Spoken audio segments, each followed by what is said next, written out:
So hi friends, welcome to our channel. This is Padmavati. Telugu చలనచిత్రవాణికి మరుపురాని ఎన్నో super hit సినిమాలను అందించిన producer Prasanna Kumar గారు మన పక్కన ఉన్నారు. ఆయనతో మాట్లాడదాం. నమస్తే సార్. నమస్తే అమ్మా. సార్, నంది అవార్డ్స్ ని రేవంత్ రెడ్డి గారు గద్దర్ అవార్డ్స్ గా పేరు మార్చారు. దీనిపై మీ ఒపీనియన్ ఏంటి సార్? అంటే గద్దర్ గారు డెఫినెట్గా ఒక విప్లవ కవి. ఆయన అద్భుతమైన, ఇప్పుడు మనం ఆయన సాహిత్యం అందించిన సినిమాలు ఎన్నో పెద్ద పెద్ద సూపర్ హిట్లు అయినాయి. ఆయన సాహిత్యం అందించినవి కూడా ఆడియో పరంగా కూడా చాలా పెద్ద రేంజ్లోకి వెళ్ళి గద్దర్ గారికి ఆ సముచిత న్యాయం చేయటం అనేది తప్పు లేదమ్మా. కాకపోతే ఒకటేంటంటే అసలు బేసికల్లీ నంది అవార్డ్స్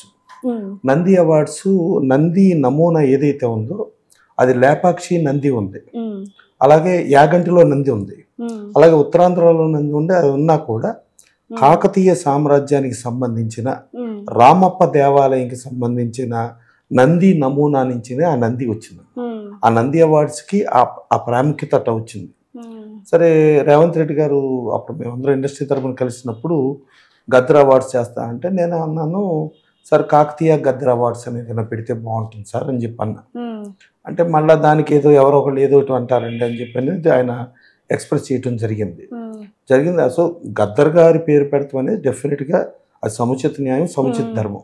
అయితే మా ఫీలింగ్ ఏంటంటే గద్దర్ గారి పేరు మీద గద్దర్ అంటే జనరల్గా ఎన్టీఆర్ అవార్డు, లేకపోతే ఏఎన్ఆర్ అవార్డు, లేకపోతే జంజాల్ గారి అవార్డు అనో, లేకపోతే బిఎన్ రెడ్డి అవార్డు అనో, ఇట్లా అవార్డ్స్ కేటగిరీస్ ఉన్నాయి. ఆ అవార్డ్స్ కేటగిరీస్లో గద్దర్ గారి పేరు మీద అవార్డ్స్ కేటగిరీ పెడితే బాగుండేది. అండ్ ఓల్ అవార్డు అనేది అది యాజ్ ఇట్ ఈజ్ ఇదవుతూ. సరే, అసలు ఇవన్నీ పక్కన పెడితేమ్మా గతంలో 2014 నుంచి అసలు నంది అవార్డ్సే ఇవ్వట్లేదమ్మా.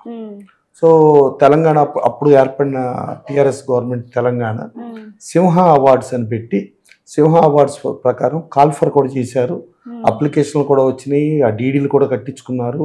అవన్నీ ప్రాసెస్ చేసి కూడా ఎంటైర్ ప్రాసెస్ను పక్కన పారేశారు.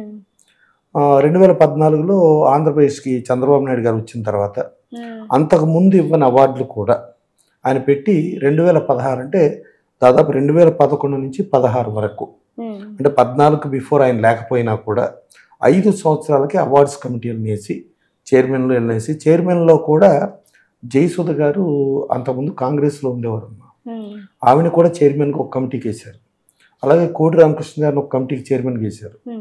గిరిబాబు గారు వైసీపీలో ఉన్నా కూడా గిరిబాబు గారిని కూడా చైర్మన్కి ఒక కమిటీ వేశారు. అంటే అక్కడ ఈ పార్టీలు కానీ కులం, మతం, జాతి, ప్రాంతం కాకుండా సీనియర్స్ని పెట్టుకుంటూ జరిగింది. అలాగే ఒక టర్మ్కి పోకురి బాబురావు గారు, అలాగే జీవిత రాజశేఖర్ గారు కూడా గతంలో కాంగ్రెస్ అని, వైసీపీ అని, తర్వాత బీజేపీ అని ఉన్నా కూడా జీవిత రాజశేఖర్ గారిని కూడా చైర్మన్గా పెట్టారు. సో ఐదు కమిటీలకి ఒక సంవత్సరం జయసుధ గారు, కోడి రామకృష్ణ గారు, జీవిత రాజశేఖర్ గారు, అలాగే పోకూరు బాబురావు గారు, గిరిబాబు గారు, 5గురిని పెట్టి కమిటీలు వేసి ఆ కమిటీల ప్రకారం, ఆ కమిటీ నిర్ణయాల ప్రకారం అనౌన్స్ చేయడం జరిగింది. ఆ కమిటీల్లో నేను కూడా ఉన్నామ్మా. ఒక సంవత్సరం కమిటీలో నేను ఉండా. సో ఆ కమిటీలో ఉన్నప్పుడు అసలు సీఎం గారికి ఎలాంటి సంబంధం లేదు. ప్యూర్లీ మేము కమిటీ మెంబర్స్, మేము ఎలా సెలెక్ట్ చేసామో ఆ సెలెక్ట్ చేసింది చూసి అది లిస్టు మేము ఇస్తే మా లిస్టు మీద సంతకం పెట్టడం వరకే అప్పుడు చంద్రబాబు నాయుడు గారు అది చేశారు. అంతేగాని ఎలాంటిది లేదు. సరే, ఆ కమిటీల్లో మళ్ళా కొంతమంది రకరకాలుగా కులం, మతం, జాతి, ప్రాంతం అని మాట్లాడారు. సో నేను నంది అవార్డ్స్లో ఉండా.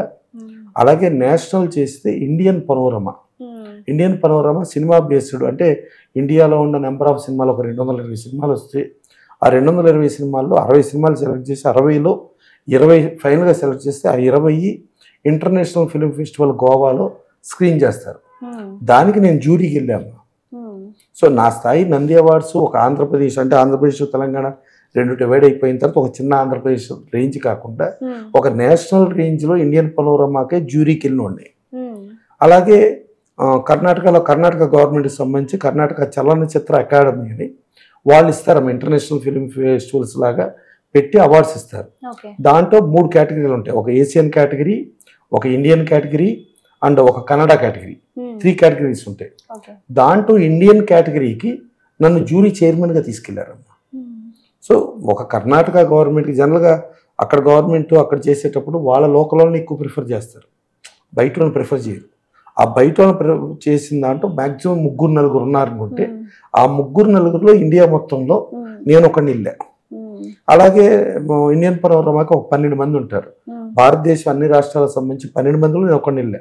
అంటే ఒక ఇండియన్ పనోరమాకి సెలెక్ట్ అయిన వాడిని జ్యూరీగా, ఒక కేరళ దానికి జ్యూరీ చైర్మన్, అదే కర్ణాటక దానికి జ్యూరీ చైర్మన్గానే వెళ్ళాను. అంటే నంది అవార్డులో నేను ఉన్నాను అని అంటే నాది ఒక సుప్రీంకోర్టు రేంజ్ జడ్జి చేసినోడు, ఒక ఈవెన్ ఒక కర్ణాటక గవర్నమెంట్కి జ్యూరీ చైర్మన్గా చేసి ఒక హైకోర్టు జడ్జి చేసినోడు, ఒక లోకల్ జిల్లా జడ్జి చేసిన రేంజ్ నంది అవార్డులు. సో అక్కడ ఈ కేటగిరీలు ఇవన్నీ మాట్లాడుతూనే తప్పు, బేసికలీ తప్పు. ఆ తప్పు జరిగింది, అప్పటి నుంచి ఆగిపోయింది. అక్కడ 16 తర్వాత అసలు ఇవ్వలేదు, ఆంధ్రప్రదేశ్ గవర్నమెంట్ ఇవ్వాల. అసలు 14 నుంచి అంటే 11 నుంచి కూడా కంబైన్డ్ ఆంధ్రప్రదేశ్లో చెయ్యింది, అంటే 11 నుంచి తెలంగాణలో ఇవ్వాల. ఇది తప్పమ్మా. సో ఇవాళ డెఫినెట్గా రేవంత్ రెడ్డి గారు ముందు అది నేను కొనసాగిస్తా, ఆ అవార్డ్స్ ఆ సిస్టమ్ అది చేస్తాను, అది కూడా మీరు చెయ్యండి. అలాగే ఇండస్ట్రీ తరపు నుంచి కూడా మేము వెళితే, మేము జస్ట్ ఏంటంటే వెళ్ళింది ఆయన విష్ చేయడానికి వెళ్ళాం. ఇండస్ట్రీ తరపున ఒక సీఎంగా ఆయన అయ్యారు, ఆయన కంగ్రాచులేట్ చేద్దామని వెళితే ఆయన ఏంటి ఇండస్ట్రీ సమస్యలు ఏంటి, ఏం చెయ్యాలి ఏంటి అని అంటే ఒక లొకేషన్స్ పర్మిషన్స్ కానించి, సినిమా థియేటర్ల సమస్యలు కానించి రకరకాల సమస్యలు అమ్మా వాళ్ళ ఇండస్ట్రీలో ఏమేమి ఉన్నాయి. అలాగే ఒక మినీ థియేటర్స్ కాన్సెప్ట్కి సంబంధించి ప్రతి మ్యాటర్ డిస్కస్ చేసామమ్మా. డిస్కస్ చేస్తే ప్రతి మ్యాటర్కి ఇమ్మీడియట్గా కన్సర్న్డ్ పిఎల్నో కన్సర్న్ పిఎస్ఎల్నో అలా పెట్టుకుని మాట్లాడతాం. అలాగే ఫెడరేషన్ వాళ్ళు ఫెడరేషన్ ఇష్యూస్ కూడా చెప్పారు.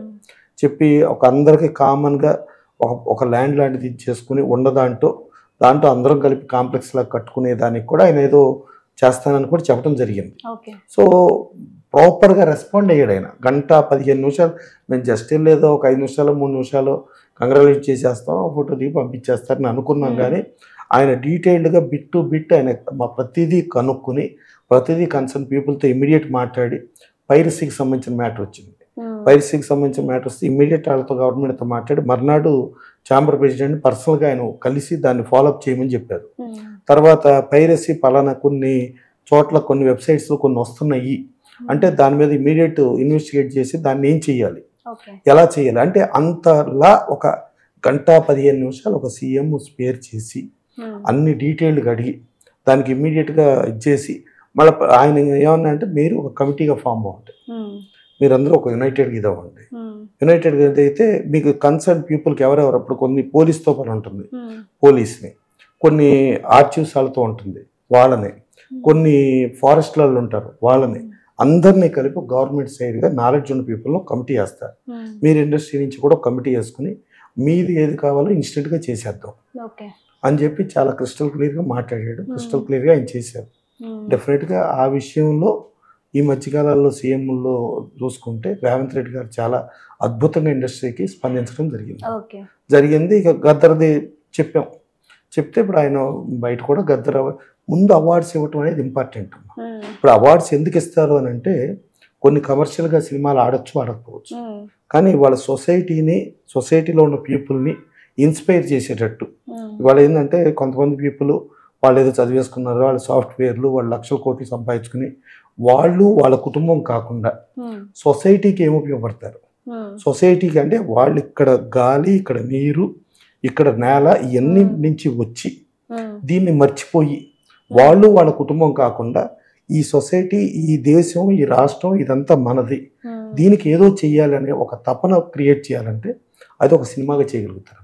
ఆ సినిమా కమర్షియల్గా ఆడకపోవచ్చు, అదే సినిమాకి ఒక అవార్డు ఇవ్వటం మూలంగా దానికి ఇన్స్పైర్ అయ్యి ఇంకా సినిమాలు వస్తాయి. సో దానికి అవార్డ్స్ ఇంపార్టెంట్ అమ్మా. అంటే సొసైటీలో ఉన్న పబ్లిక్ని ఒక రైట్ వేలో డ్రైవ్ చేయటం. ప్లస్ ఇంకోటి ఏంటంటే ఎవరన్నా ఒక క్షణికమైన ఆవేశంలో ఎవరినో ఏదైనా చేద్దామనో ఇంకోటి ఆవేశాలు ఉంటే ఆ ఆవేశం నుంచి ఒకసారి సినిమా చూస్తే ఆ సినిమాలో ఉన్న ఎంటర్టైన్మెంట్కి ఆ ఆవేశం మర్చిపోయి కూల్ అవుతారన్న. కూల్ అయితే అతని నుంచి ఏ ప్రాబ్లం రాదు సొసైటీకి. అంటే ప్రతి మనం ఏదైనా క్రిమినల్స్ లేకపోతే ఏదైనా జైళ్ళల్లో ఏదైనా శిక్షలు అనిపించే వాళ్ళని కూడా అడిగితే నువ్వు ఎందుకు ఈ పని చేసావు అని అంటే ఒక క్షణికమైన ఆవేశం అంటాం. సో ఆ క్షణికమైన ఆవేశానికి ఒక టానిక్కే సినిమా. సో ఇలా సినిమా ఇండస్ట్రీ కావాలి. సినిమా ఇండస్ట్రీ పరంగా ప్రోత్సాహకాలు ఇలా నంది అవార్డ్స్ అనో లేకపోతే ఇట్లా అవార్డ్స్ ఇచ్చి పలానా ప్రోత్సాహకాలు ఇచ్చారంటే అది వచ్చింది అన్న ఇన్స్పిరేషన్లో ఇంకా ముందుకెళ్తారమ్మా. ఇవాళ మనం ఆస్కార్ రేంజ్ దాకా వెళ్ళాం, ఆస్కార్ కూడా కొట్టుకొచ్చాం. ఇవాళ కీరవాణి గారు కానీ చంద్రబోస్ గారు కానీ సరే ఒక ప్రేమ్ రక్షిత్ చేసిన డ్యాన్సు, అలాగే కాలభైరవ సిప్లిగంజి పాడిన పాట ఆస్కార్ దాకా వెళ్ళి ఆస్కార్ రేంజ్లో అంత కొట్టామని అంటే మళ్ళీ non stop Oscar non stop ఇస్తుంది, నేషనల్ అవార్డ్స్ నాన్ స్టాప్ ఇస్తున్నారు, ఇండియన్ పనోరమా నాన్ స్టాప్ ఇస్తున్నారు. అలాగే పక్కన Bengaluru international film festival Karnataka వాళ్ళు చేస్తున్నారు, కేరళ వాళ్ళు చేస్తున్నారు, వెస్ట్ బెంగాల్ కలకట్టా వాళ్ళు చేస్తున్నారు, మామి అని చెప్పి బాంబే వాళ్ళు చేస్తున్నారు, చెన్నై వాళ్ళు అందరూ చేస్తా ఉంటే మన దురదృష్టకరం ఏంటంటే ఆంధ్రప్రదేశ్ తెలంగాణలో చేయకపోవటం చాలా తప్పు, చాలా ఇది. అట్లాంటిది ఇవాళ సీఎం స్పందించి ఆయన ముందుకొచ్చి చేస్తానంటాం అనేది డెఫినెట్గా ఒక ఆహ్వానించదగ్గ మంచి పరిణామం. ఇది సొసైటీకి పనికి వచ్చేది, ఇండస్ట్రీకి పనికి వచ్చేది. సో ఆయన ఆ రకంగా స్పందించడం మాత్రం హ్యాట్స్ ఆఫ్.